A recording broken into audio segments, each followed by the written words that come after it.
When I grew up in the 2000s, you couldn't turn on a television without seeing Chris Angel walking on water. Or Darren Brown making you question your faith in humanity. You can't. Well done. Phew. But you see, there was one magician who would stand out from all of the rest. And that man was David Blaine. Been buried underwater for a week, spent days encased in an ice block, and now he's balancing on an 80-foot pole. David Blaine's endurance challenges broke world records, earning him fame, money, and superstar status. But you see, all of this hasn't come without a price. We will find out if there has been any lasting damage to his health. Am I gonna be okay? You're gonna be fine. Absolutely. Ever since a young age, David Blaine was obsessed with magic. The time that he entered the world of magic, it was dominated by one main style: stage magicians. You'd have people like Penn and Teller, these very charismatic, zany presenters who do these very elaborate tricks in front of big audiences with super high budgets. But then there was David Blaine. Got this, right? Give me your hand. Hold on. David wanted to strip back what magic had become. David went out with a cameraman and made a tape of him performing magic on unwitting strangers. Signature pops up. Look in your hand. He presented his tape to a TV network and they instantly fell in love, greenlighting him a $1 million TV special. He's a man without smoke and mirrors, ushering in a new era of magic. At the time, it just massively stood out. His style was so unique. I want you to try to see one card, not this one, but look closely. Try to see one inside. Did you get one? Here, I'll do it again. It might have been too quick. Try to see a card inside if you can. Did you see one? You think you did? Don't say it, just hold it in your mind. I know this is not it, but visualize your card right here.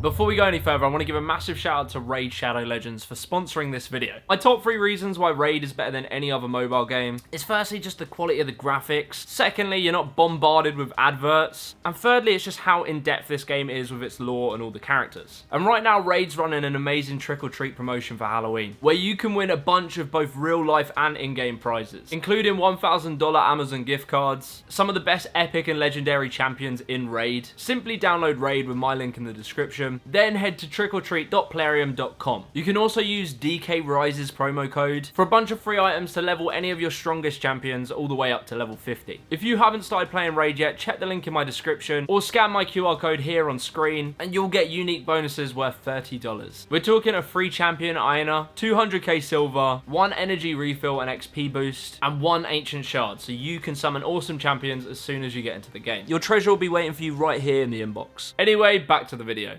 Like, he would just lurk around New York, going up to strangers and doing magic to them. And he would just get these insane, genuine reactions of people losing their minds at the tricks he just did, which contrasted perfectly to David Blaine's personality. You got one? Mm-hmm. Good, hold it in your mind. Okay. It's in there. It's red. David was the opposite of what magicians were. Magicians were always really loud in your face, dancing around, and then you had David. Just chill, centered, and pretty much reactionless.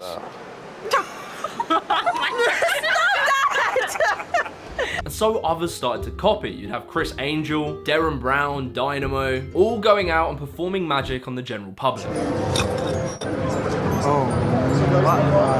However, whilst the world was in this street magic frenzy, David decided to take a different direction. David, I could just say that you have great courage, lots of luck, and enjoy it, and I'll see you in about a week, I hope. I'd gone into this coffin basically as an unknown kid that did magic in New York, and what started out as a small turnout started to really take a life of its own. The 5th of April 1999, just across from Trump Place on 68th Street and Riverside Boulevard, David Blaine would lock himself in a tomb underneath a 3-ton tank of water with no food for 7 whole days. He did this stunt in front of the general public. There was around 75,000 people who stood there watching to see if David Blaine would fail. What David Blaine was doing was different. This was no card trick. There was no illusion. As strange as this may have seemed from the outside, it all kind of made sense. And that's because of one man in particular, Harry Houdini. Harry Houdini was a legendary escape artist who actually died doing one of his stunts. But you see, David Blaine was always enamored by the stunts that Harry Houdini did. What would Houdini say? I think he'd say I'm gonna go in for 10 days right when you get out. And I'd say I'll do 2 weeks. David was now hellbent on this new direction. He was obsessed with pushing the human body to see what it could endure. This week, but I saw something truly incredible. People all gathered together smiling, and that made all of this worth it. The 27th of November, 2000. I'd rather come out in a body bag than come out in the middle of it. That's true. David attempts to spend 72 hours trapped inside a block of ice. However, things didn't go to plan. There was a point where I had crossed over. I had completely lost track of time. 14 minutes into hour 61, things were getting pretty bad for David. He was starting to lose his mind. Eventually, they grab a chainsaw and cut him out of the ice. As David escaped the ice, he was in a different world. He was emotional, he couldn't string a sentence together. And the medical professionals there were fearing that he might go into shock at any moment. And so, he's rushed off to hospital. Eventually, he comes out of hospital and has to spend a very long time recovering from this stunt. For a while after doing this thing, I sort of was beat up from it. You know, I couldn't move my feet for about a month. It was tough for me to walk. And with this only being his second stunt like it, many wondered if this was gonna be the end. And I started thinking, why did I do this? You know, it wasn't for the attention. The reason that I do these things is because I want to create images, real images that'll sort of last through time, like pieces of art using magic. And when I'm alive, or when I'm the most awake, is when I'm doing these things. I think David was far more complex than people ever gave him credit for. He spoke very slowly, he sometimes didn't seem like he was all there, but David was far more than just a street magician performing tricks. David was a man on a mission. His purpose was to see where the human body and the mind could be taken to. And this was just the beginning. Hey, how does he do that? I'm sure you're not going to tell me. Indeed. Yes, that's what I said. There was an aura and a mystery that was beginning to grow behind David Blaine's character. Like, who the hell was this weird guy? Leading us to May 22nd, 2002. He's tenacious, I'll give him that much, yo. He's got a lot of drive. With his newest stunt, Vertigo. A crane would lift David Blaine 100 feet in the air, placing him on a 22-inch wide pillar, where he would stand there for 35 hours. There are no safety nets or airbags and no food, water or rest for David Blaine as he clocks up the first night of his latest stunt. David said in the final moments he started having these severe hallucinations, like all of the buildings he was looking at were turning into animals. And so whilst the boy was wigging out, he jumped off the platform onto a 12-foot high pile of cardboard boxes, suffering a mild concussion. From here, the stunts just started to get more and more absurd. He spent 44 days in a glass box in London, where he would only drink water and not eat a single bite of food. And I thank you all so much. I love all of you. What David did, surviving 44 days without food, was so extreme that the New England Journal of Medicine published a paper documenting his 44-day fast and the refeeding process that they had to put him through in order for him not to die. David had lost 25% of his original body weight, and his BMI had dropped from 29.0 all the way down to 21.6. Like, what he had put himself through for this stunt was nearly fatal. I actually feel pretty good. David Blaine!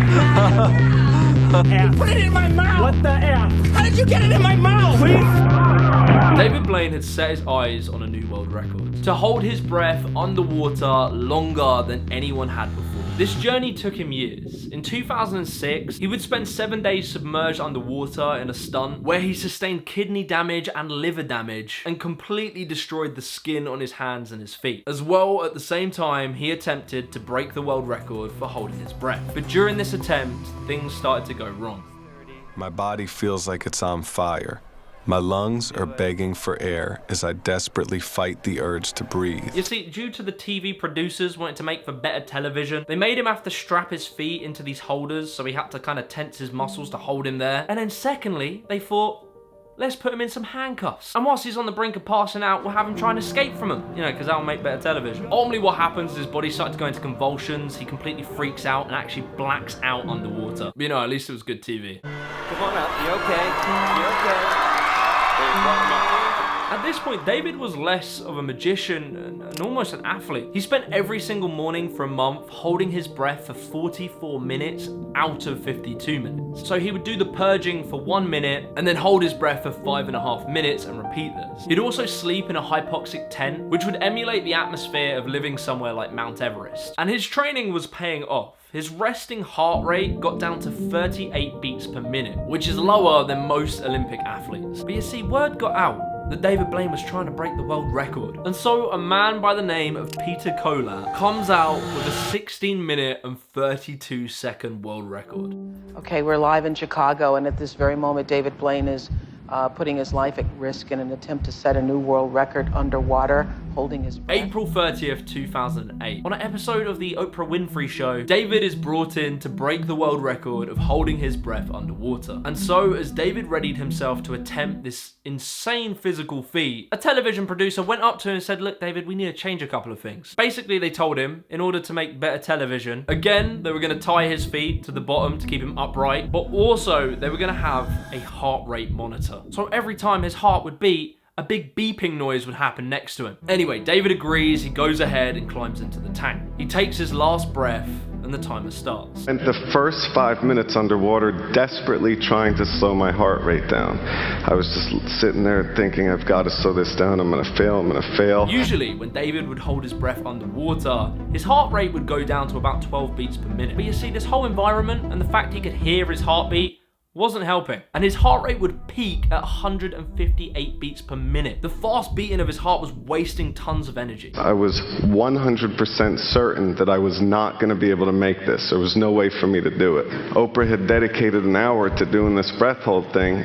If I had cracked early, it would be a whole show about how depressed I am. So I figured I'm better off just fighting and staying there until I black out at least, and they can pull me out and take care of me and all that. As he would hold his breath, he would experience these intense pains. His muscles would ache, he would feel numb at times, his ears would ring, his body would go into these extreme contractions, desperate for air. He's even having some extra heartbeats now. His heart rhythm is irregular. You see how regular it was before, and now they're in little groups? His heart muscle is getting some ischemia now, or low oxygen. And so David began to worry that he was about to have a heart attack. Well, there's low oxygen in the body, and so his body's responding. He's in a survival mode right now. Coming up. And so he slips his feet out of the holders in case he needs to be rescued. And then the audience would start to scream. He made it. David had broken the record. He could get out now. But you see, David being David, he decided to keep holding his breath. 17 minutes. 3. Eventually making it to 17 minutes and 4 seconds. His work, his training, his dedication was done. He now held the world record for the longest underwater breath hold. David Blaine has set a new world record. The breath hold was easily the most incredible feat that David had done up until this point because it completely blew the minds of the scientific community. They had told him that this should kill a person. But David didn't slow down. His career got more and more crazy. He'd do more big stunts, TV specials, and stage performances. But you see, there was only so much risk a person could take before something would go wrong. Hold on, no. David had this stunt that he would perform where he would catch a live bullet in his mouth, which he started doing around 2010. Oh, yes. But it would be in 2018 where he would attempt this stunt again. The gun is fired, the bullet hits the cup, and his mouth guard breaks. And I was sure the bullet went right through my head and I was dead. After this point, David never did that stunt again. He now has a daughter, and I think he's changed his attitude towards these more risky stunts. And that's because this crazy life that David has lived has had a pretty bad toll on his body. Health issues you have today associated with your career? I think metabolism took a hit, probably from all the breath holding. they say short-term memory loss. The unknowns from eating glass, kerosene, these things, probably there's a lot of residual effects that I don't really know about yet. Well, I mean, you have issues today, right? This is totally worn away. All the enamel's gone from the tooth. His nerve is almost exposed. The other thing is there's like a chemical in the glass. So the chemical that they use to make glass, that's also going into your body. So first of all, Houdini died at 52. A bunch of magicians did die at the age of 52, but David Blaine is truly an incredible person. When people tell him things aren't possible, even scientists, it doesn't stop him. If anything, that makes him want to do it more. But the things that David Blaine has done can inspire just anyone to push themselves to be their best and to break through the limiting beliefs that we have of ourselves, proving that you are more capable than you could ever imagine. It's practice, it's training and experimenting while pushing through the pain to be the best that I can be, and that's what magic is to me, so thank you. If you enjoyed this video, be sure to leave a like and subscribe to the channel and watch this video right here.